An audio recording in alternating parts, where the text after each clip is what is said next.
I did not have time to fast forward through half a week's worth of PowerPoint. Let's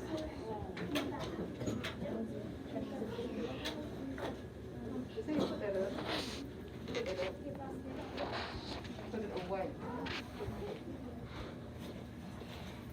Where's your paper? What's You that have one? one?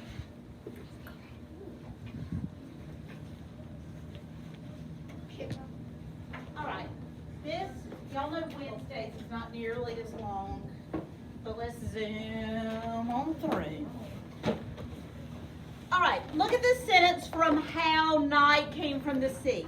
And finally, even the brilliant colors worn by the dancers at the festivals burned through her drooping lids. What does brilliant mean in this sentence? Sam. Like the bright colors. How do we know that? How do we know that that doesn't mean smart? Because it would be the smart part. Because it wouldn't make the sentence wouldn't make sense. So even though that is the more common definition of brilliant, here we have to think about how that multi-use word is used in that sentence.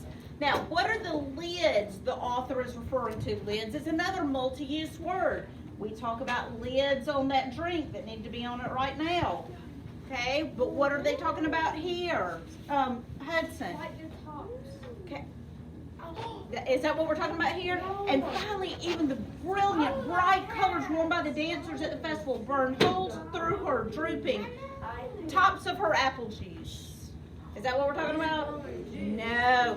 We've got, what does it mean? Eyelids. I have gotten the sequence. What does drooping mean?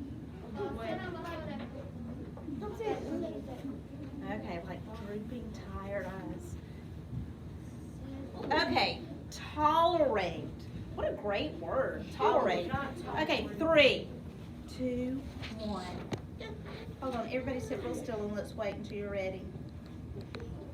You good? You ready? Now, yesterday we learned that, how do you even say this?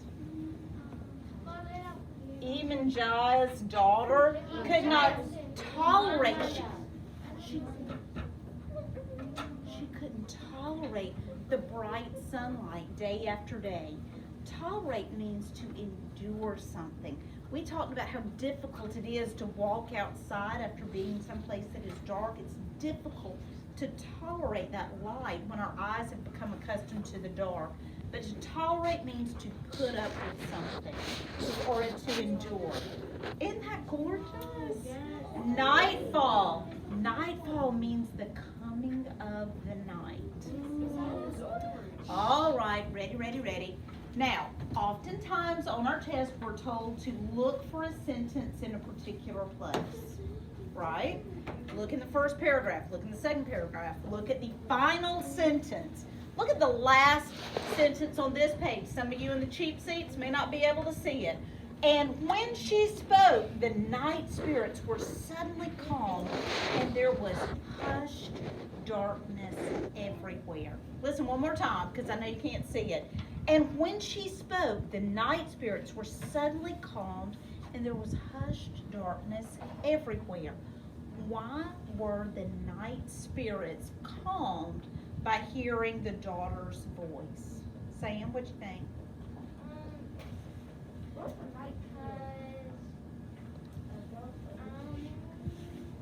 They know her.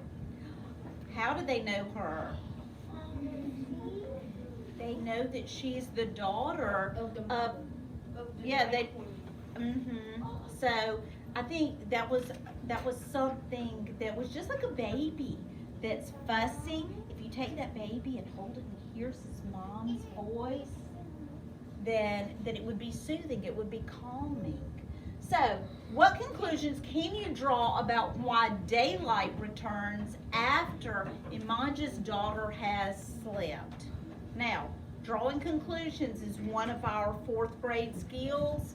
Now, we know that she was given this gift so she could get some rest, but why what conclusions can you draw about why daylight returns? Yes, sir.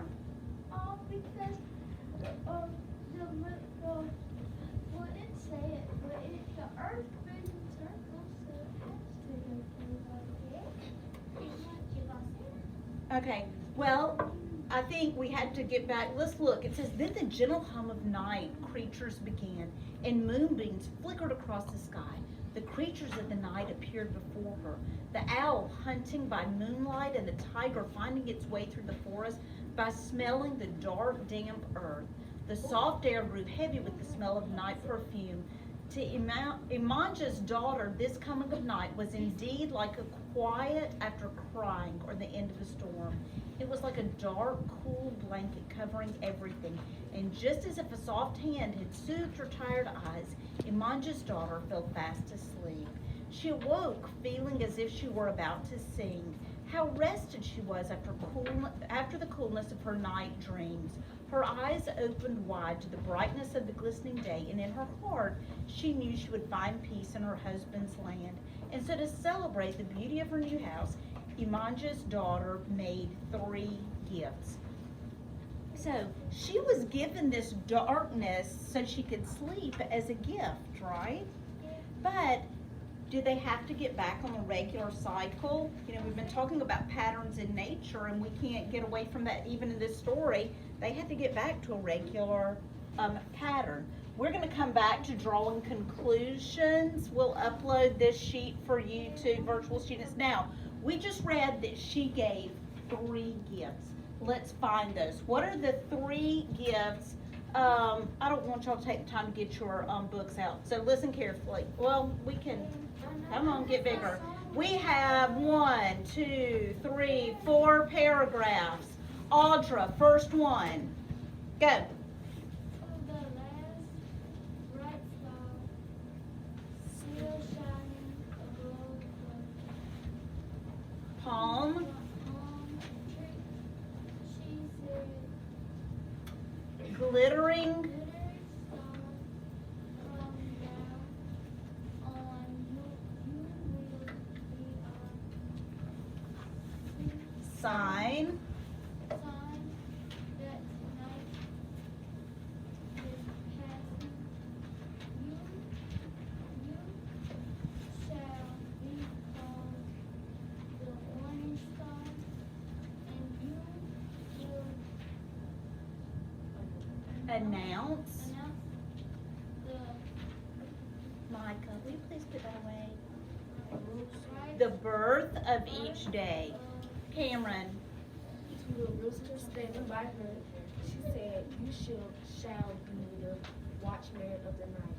From this day on, your voice will warn as that light is coming. Okay. Javion. And to divert all about she called you sing for you shall sing the song at this hour to announce the dawn of each day. Okay. Denari. the gift of the minister's daughter shall celebrate each new sunrise. In Brazil, the early morning is called the Madrugada. That's just as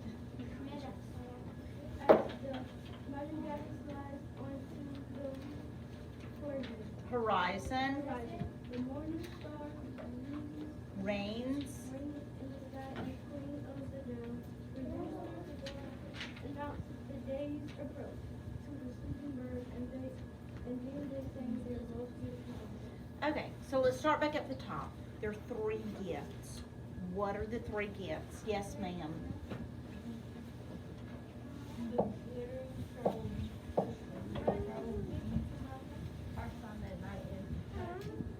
Okay. Blue does not show up. That was not what. Okay. Glittering star.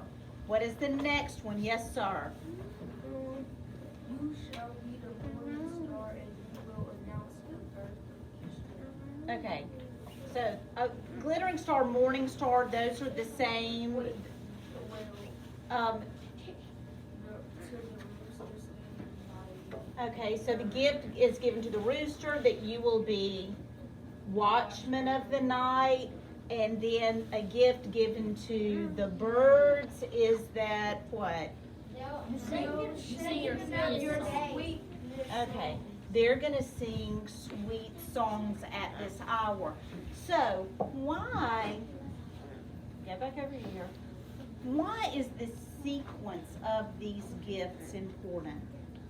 So you know when the dad Can these, okay, so can these gifts be given out of order? We said the very first one is that the star, the glittering star, becomes the morning star. And then what happens? The rooster crows and the birds begin to sing. Now is the rooster gonna crow or the birds gonna begin to sing before the morning star shines? No. These are the sequence here is important because they can't happen out of order. All right, our other skill for this week is visualization. Now, visualizing is thinking about what this, hey, eyes up here, please. Amp Hudson, put your mask on. Davion, you too. Guys, remember, if I've got to have mine off so you can hear and understand me and they can understand me, you've got to wear yours. What do you visualize when you read how the night comes to Brazil? And it's also true that in Brazil, night leaps out quickly like a bullfrog, just as it is let quickly out of the bag in the beginning of time. The night flowers suddenly open their petals at dusk, and as they do, the owl and the tiger begin their hunt for food. What helps you visualize that? Not sure. What helps you visualize this? Is there something in here that you've seen before? Have any of us seen a frog before, a bullfrog before, and see how it leaps and how it comes forth? Sometimes we can use our past experiences and things that we know to help us understand and visualize. So we know that frogs leap forth quickly, so this brightness comes forth quickly.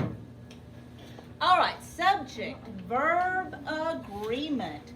Here, I've made a chart, and I want us to find, there are lots of right answers here, so it's not that there is just one answer that we can match, but let's match a subject with a verb. Ready? Give me one. Let's start with we're going to go with subjects in order, but give me a verb and we'll draw a line. Ready? Tim what? Tim sleeps. Okay? Does this match? Everybody? Yes. Why? It's a verb. Because we've got a singular verb, so we have a singular noun, a singular subject, so we have a verb with an S. Next one, Elena. They what? They dance. Okay, ready? Does this one match? Yes. Yes, it does. Why? This time we've got a plural subject, so we have to have, look at this. Does that say dances? No. We can say Latia dances, but if we're talking about the girls or they dance. No S. Plural subject, no S. Next one, Loki, we blank. We play. Okay? Yeah. We play. Does this match? Ready? Yes. Yes. These agree because we is plural and play does not have an S or ES on the end. We can say Loki plays, but that would be a singular subject. If we've got a plural subject, no S. Yes, sir. It's the one with Tim drinks. There could be lots. David drinks. Or Mr. What are you talking about? Are you telling me about the next? Okay, David does what?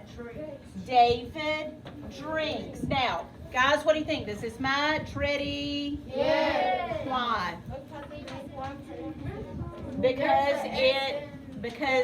Because David is singular, and when our subject is singular, our verb will have an S at the end.